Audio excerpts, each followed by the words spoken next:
sommes le mercredi 20 juillet 2022. Je suis à Calvi actuellement et je suis en attente sur la plage, sous un parasol, du départ de la course de Terre des Dieux qui se déroulera ce soir à partir de Calenzana sur le fameux GR20 à 18 h. Alors, particularité cette année, la chaleur. Il y a un pack canicule qui a été déclenché. Et c'est presque ce qui me fait le plus peur sur cette course. Je connais bien le parcours. A priori, tout au vert, au niveau forme, au niveau fatigue, pas de blessure, rien du tout. Mais il fait très chaud. Et bon, l'espoir c'est qu'on va monter très vite en hauteur, à 18 h, et qu'ensuite on va prendre la fraîcheur et ensuite gérer. Objectif, finir. Pas d'objectif de temps particulier. J'ai fait un planning quand même. J'envisagerais de boucler le parcours en 48 heures, 24 heures pour arriver jusqu'à Bitzavon, la moitié du parcours, mais surtout avoir fait la partie la plus technique, la partie nord du GR20, ce qui m'amènerait à 18 h jeudi soir et 24 heures pour la seconde partie jusqu'à Zanza, qui est a priori moins difficile, mais selon l'heure de la journée, il risque de faire très chaud. Bon, ça y est, on y est, un peu de stress. Je prends les choses un peu trop à la légère maintenant. J'ai pas pu déposer les sacs et un peu perdu sur la route, donc on est arrivé un quart d'heure avant le départ. Mais bon, ça va le faire.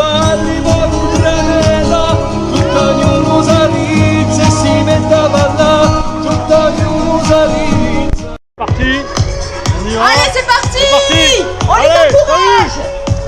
On se rejoint à Viseu.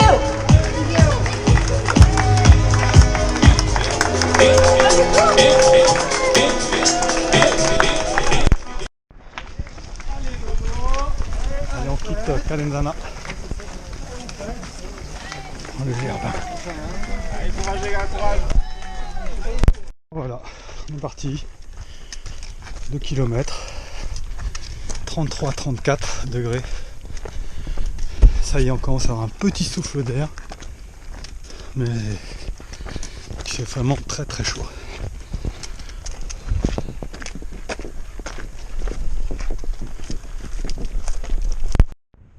Et voilà,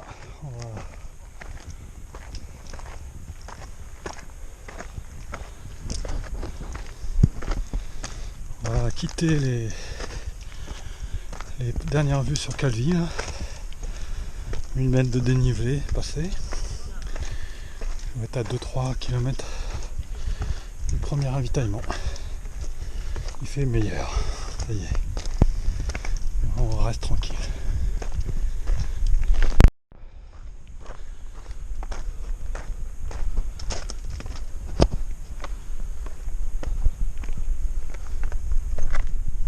Bon, 3 heures.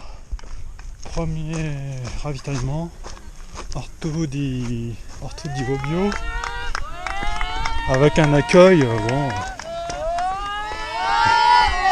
Il y a toujours les scouts pour mettre l'ambiance. Bonsoir. Bonsoir. Ça va? Ça va? Arrêtez.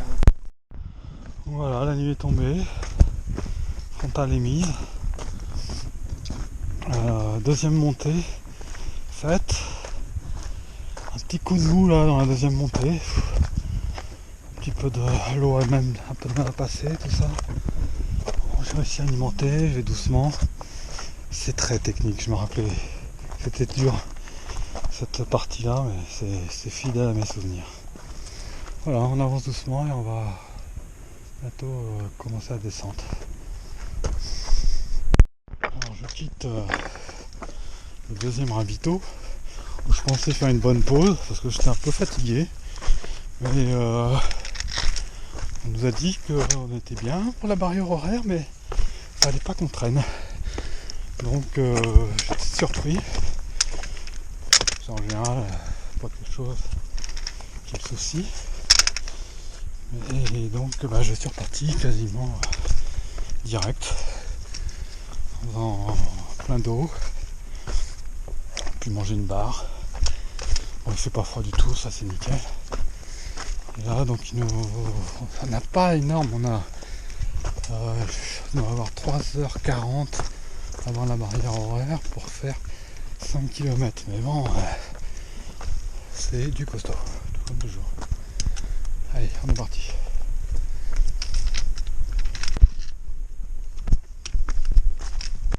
Bon. Oh non, non. Je parle à ma caméra.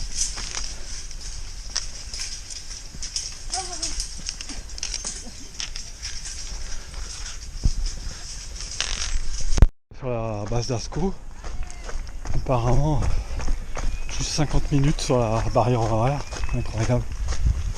Pourtant, je me sens pas avoir beaucoup traîné, mais bon. J'espère qu'ils l'ont fait passer vers celle-ci. Merci. Et que ce sera plus light après.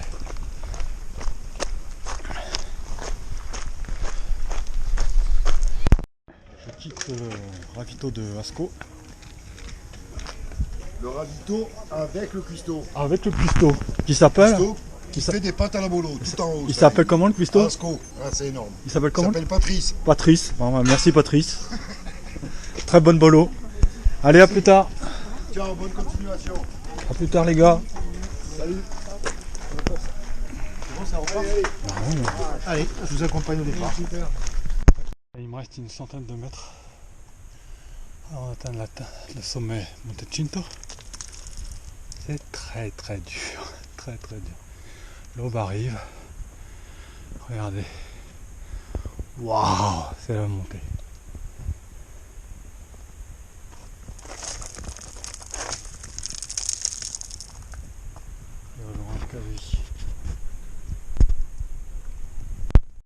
Voilà, c'est fait. C'était dur.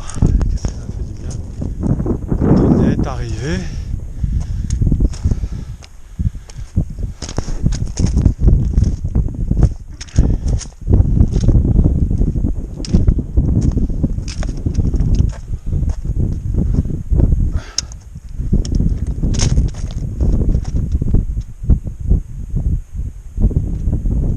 Et voilà. La Cuccia. Et 5h50 du matin, ça veut dire que j'ai mis quasiment 3h40. Non, 3h15. Il est 5h50 du matin. Donc ça voudrait dire que j'ai mis 2h40 pour faire 4 et quelques kilomètres et 1200 mètres de dénivelé, mais c'est tellement le chantier que difficile de faire autrement. Je sais pas comment font les premiers parce que c'est même plus une question de gens. Alors voilà.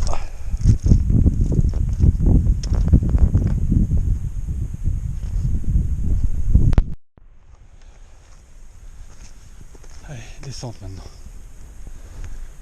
De Cinto.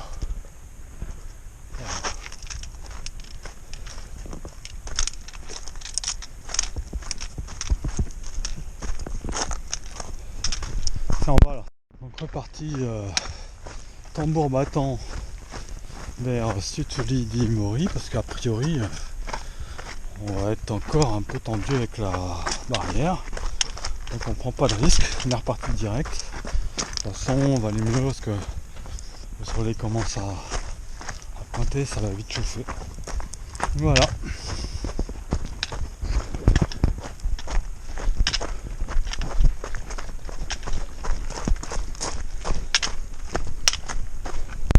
Et voilà. Nouvelle montée de fête. A priori, je craque pas encore. Donc toujours bon pour les barrières horaires, mais on va pas se relâcher jusqu'au prochain contrôle.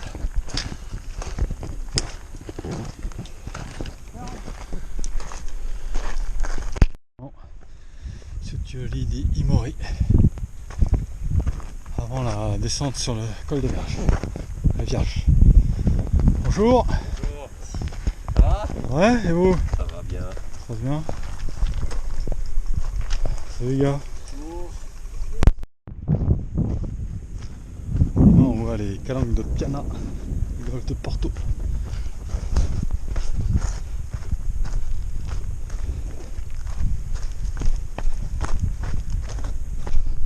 Toujours à descendre la vallée du col des Verges, il fait bien chaud.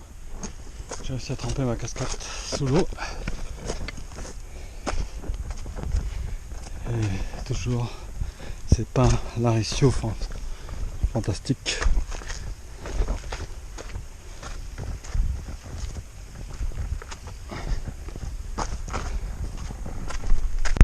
Ça y est, finalement, col des Verges. C'est chaud, mais ça va. Prendre un grand verre d'eau fraîche. Merci.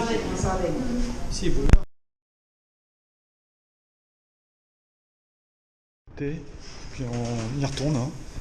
On se motive. Le plus dur, c'est de repartir. Tu vas bien? Dur. Bon, toujours en course, toujours sur le chemin, mais bon, je ne sais pas si j'ai pris vraiment la bonne décision.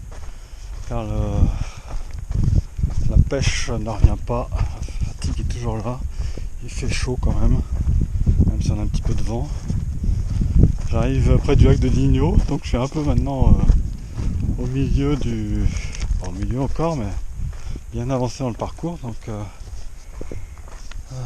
là, je continue, et puis on verra ce que nous amène.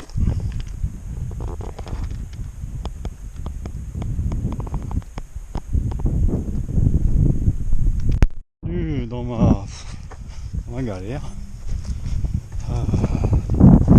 direction de Lugano.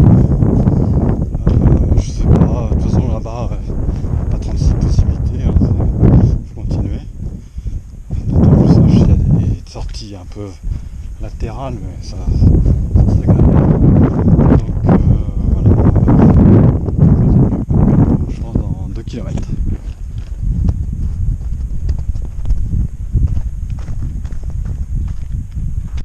Des souvenirs de Manganou. On repart en espérant qu'il y ait un peu de vent dans la montée. Allez, à tout à l'heure. Oui. À tout à l'heure tout le monde. Allez, petit à petit. Je vais passer la zone critique avant la nuit. Il reste 100 mètres. C'est là également sur la Restonica. Ça va exploser, mais au soleil. Aujourd'hui il y a un petit peu d'air. Tolérable. J'ai fait 30 minutes de sieste dans l'herbe, un tout petit peu mieux, donc je pense qu'il faut que j'arrive à dormir 2-3 heures quelque part, quitte à louper la barrière horaire, mais pas trop de choix, je n'avance plus. Ah ouais, purée, faut faire gaffe parce que c'est assez exposé quand même, hein. C'était assez costaud. Ouais. Boca de la Portée, on y est. Oh. Paysage toujours si impressionnant. On est tout là-haut, des arêtes. Le soleil se couche.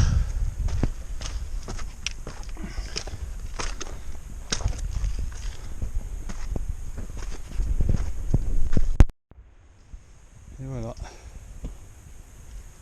le soleil se couche pour la seconde fois sur cette course dantesque. Bon, normalement j'ai fait la montée qui surplombe Pietrapiane. Donc il ne va plus rester que 2 km d'une descente vertigineuse, si je me rappelle bien. Allez, c'est parti. Allez. Non, mais bien, en fait, le temps, ça aurait été d'être en bas à 9h30. Tu vois? Oui. C'est pareil, j'en ai pas le dire. Allez, les fracavers. 10h, Honda, j'ai compté 4h, mais on ne fera pas 4h, on va mettre moins. Honda, C'est derrière le refuge, hein, côté cuisine. Il y a 3 matelas. Ok, nickel. On y va. Voilà. Ça, vous êtes à l'abri, vous êtes tranquille. Je vous montre, je vous accompagne. Moi, je veux bien Qu'est-ce qu'il pareil vous de faut la banque. Alors, attendez. Vous l'avez. Donc, petite sieste finie. 30 minutes, chrono. On va voir si ça avait fait.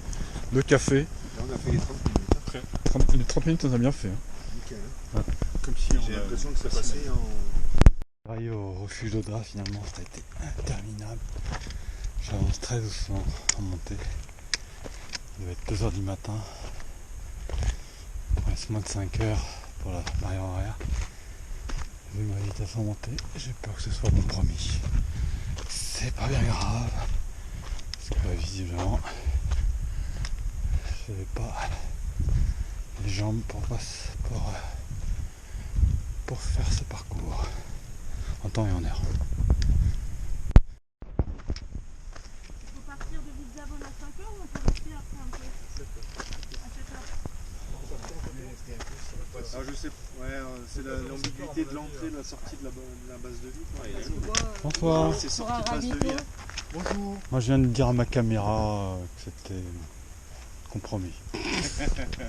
Qu'est-ce qui est compromis? Pour Le moi. ravito? Non, mais encore. Le jour s'est levé. J'arrive vers Vidzavon.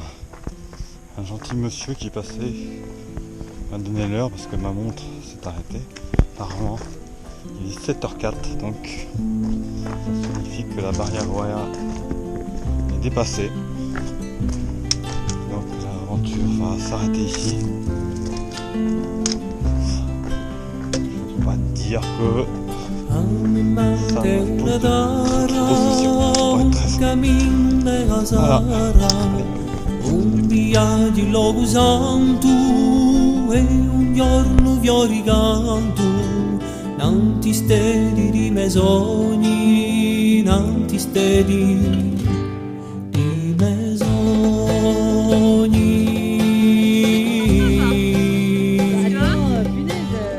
Una mano di viaggio. Voilà, on est 24 heures après mon arrivée à Vidzavon. Et donc, petit débrief d'après-course.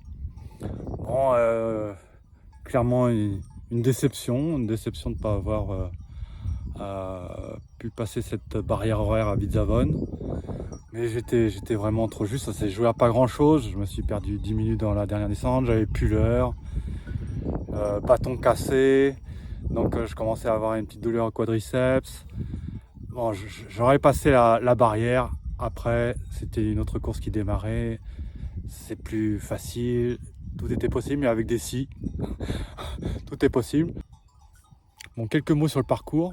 Donc clairement, c'est le GR20. La partie nord, c'est du très technique. C'est des passages vraiment très dangereux. Donc il faut être hyper concentré. De nuit, les marques du blanc et rouge deviennent difficiles à trouver. Donc on est toujours à chercher.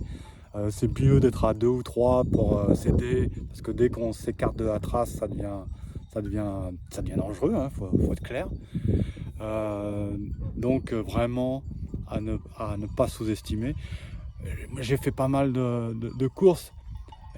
Pour donner une idée, on va dire que pour ceux qui ont fait la TDS, le passeur de Pralognan, qui est le passage le plus technique, ben, c'est ça, voire plus, sur toute la partie nord du GR20. Donc sur la moitié du parcours, c'est des passages extrêmement techniques, du début à la fin, avec une barrière horaire qui ne laisse pas le temps d'avoir des coups de mou, donc c'est vraiment à considérer.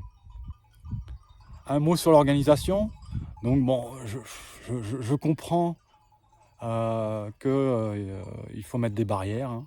Je pense qu'avec une journée de plus, hein, ça permettrait effectivement à pas mal de gens de passer ces barrières, de pouvoir gérer, d'avoir un moment au milieu de la course, 2-3 heures pour se refaire un peu la cerise et repartir sur quelque chose d'autre. Ils ont choisi autre chose. Est-ce que c'est pour faire un trail d'exception où vraiment quelques-uns y arrivent? Ça ressemble pour l'instant plus à un jeu d'élimination que vraiment à une course, hein. C'est ceux qui, si tu tiens, tu seras bien classé. De toute façon, à part peut-être les 2-3 premier qui joue la gagne. Le reste, on est plus en mode survie. Hein, donc bon, aussi à prendre en considération. Les ravitaux, bon, c'était connu. Il y a des fois, c'est un peu limite au niveau bouffe. Hein. Donc, c'est aussi à prendre en compte. Concernant le tracé, comme je le disais, les marquages pas forcément évidents à trouver. C'est un marquage qui n'a pas été prévu pour faire ça de nuit, hein, donc les marques sont difficiles à trouver. Je me rappelle dans la montée sur Cinto, on nous avait dit qu'il y avait eu des marques additionnelles qui avaient été faites. J'en ai trouvé quelques-unes, mais il fallait chercher la trace. Donc pas évident, hein. C'est clair que c'est pas comme sur des trails normaux où le tracé on le suit. Là il faut vraiment chercher la trace, hein. Donc à prendre en considération. Et bon, on était en période de canicule, hein. C'est vrai que c'est un élément que je n'ai pas mentionné, mais on y laisse des plumes, hein. Donc 2 litres d'eau c'était même limite pour faire 2 ravitaillements, hein. Quand on y passe, quand on fait des kilomètres à 43 minutes du kilomètre, ça veut dire qu'on y passe des heures et des heures, donc 2 litres d'eau c'était limite. Et clairement moi j'étais un peu déshydraté, la bouche moite pendant pas mal de temps. Ce qui a fait, je pense aussi, que j'étais un peu plus lent que ce que j'aurais dû pour pouvoir gérer cette barrière bien. Un mot sur l'organisation, bon, très bonne ambiance, hein, les gens sur les ravitaillements, vraiment sympa, toujours prêts à faire un coup de main. Je trouve que au niveau moyen c'est un peu limite, notamment au niveau du suivi pour les suiveurs, les familles. C'est une vraie galère. Je pensais pas au niveau de stress, d'anxiété que ça a généré au niveau des suiveurs, parce que il y a plein de ravitaillements où les positions sont plus au papier, sont pas transmises et tout ça. Donc organisation, moyens techniques, il faudra un suivi GPS live permanent, parce que c'est vraiment trop embêtant. Et notamment sur la partie entre Mangano et Pitrapian, s'il arrive quoi que ce soit, honnêtement, ça pourrait être un souci. Donc ça, je pense que c'est quelque chose quand même qui sera considéré. Bon, au final, il y a quand même a priori 23 personnes qui vont réussir à finir cette course, hein, donc c'est faisable, hein, c'est faisable. Et je voudrais particulièrement mentionner une femme que j'ai rencontrée, avec qui on s'est croisé assez tôt sur le parcours. Mon rythme de descente lui convenait pas mal. C'est Emma Tillens, que je voudrais saluer parce qu'elle m'a vraiment bluffé. On était ensemble au col près du Cinto. Moi j'étais dans une démarche en me disant que la barrière n'était pas tenable, hein, et elle y croyait. On était ensemble à ce moment-là et elle a réussi. Elle était dans un petit groupe de 4, hein, je les ai laissés passer, je voulais vraiment qu'ils prennent toutes leurs chances. Elle a réussi à passer la barrière à Vidzavon, elle est encore en course, elle va finir, et je tiens vraiment à saluer sa performance, parce qu'elle n'a rien lâché. Elle était plus que limite à la dernière barrière, mais c'est passé. Son petit groupe de 4, c'est la seule, hein, qui est passée, et vraiment chapeau. Donc c'est faisable, mais il faut avoir ce jus, plus que cette hargne, hein, pour se battre pour atteindre cette barrière quand on est à la limite, et avoir fait comme elle toute la course limite au niveau des barrières.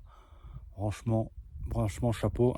Emma, si tu vois cette vidéo, encore tout mon respect et une très bonne continuation. Pour conclure, écoutez, avant de vous y inscrire, soyez prêts à affronter ces difficultés. Le GR20 est difficile et très technique, tout le monde le sait. Enchaîner les 16 étapes d'un coup. Rien que le dire, ça paraît une drôle d'idée. Et encore une fois, avec ces barrières horaires tendues, ça rajoute de la difficulté. Si on met en plus cet aspect canicule, chaleur, ouais, c'est vraiment pas gagné, même pour des gens qui sont bien affûtés. Je ne sais pas ce que va devenir cette course, honnêtement, hein, parce que faire une course comme ça, une telle organisation, pour avoir 20 personnes qui terminent, je sais pas. Je suis curieux de savoir ce que va devenir cette course. Ça reste un parcours incroyable, ça reste une superbe aventure. J'aurais fait le GR20 Nord déjà, donc la partie du plus difficile en 34 heures. Ça restera ma satisfaction. Et voilà. Bon, enfin, je voudrais remercier les gens qui m'ont accompagné et suivi sur cette course, notamment Sarah et Didier qui m'ont rejoint à Vidzavone. Je voudrais m'excuser encore auprès de Gaëtan qui devait me faire le pacing à partir de col d'Yverdey, et ce pacing n'aura pas eu lieu. Et ça aurait été sympa, je pense que si on avait pu intégrer ce dernier petit groupe là, ça aurait été vraiment quelque chose d'unique. Il y aura d'autres opportunités de faire ça en off, hein, donc on se fera la partie sud tranquillement, hein. Et puis ma femme, j'ai bien conscience que c'est beaucoup de stress. Finalement, je la retrouve toujours par surprise au col de la Vierge, hein. Alors quand même, elle me dit toujours non, je ne viendrai pas. Je finis toujours par la retrouver. C'est super d'avoir son soutien. Et voilà. Une course qui est à la hauteur de la Corse, hein. Plein de caractère, très difficile. Donc je finirai cette vidéo en saluant cette île incroyable, cette culture,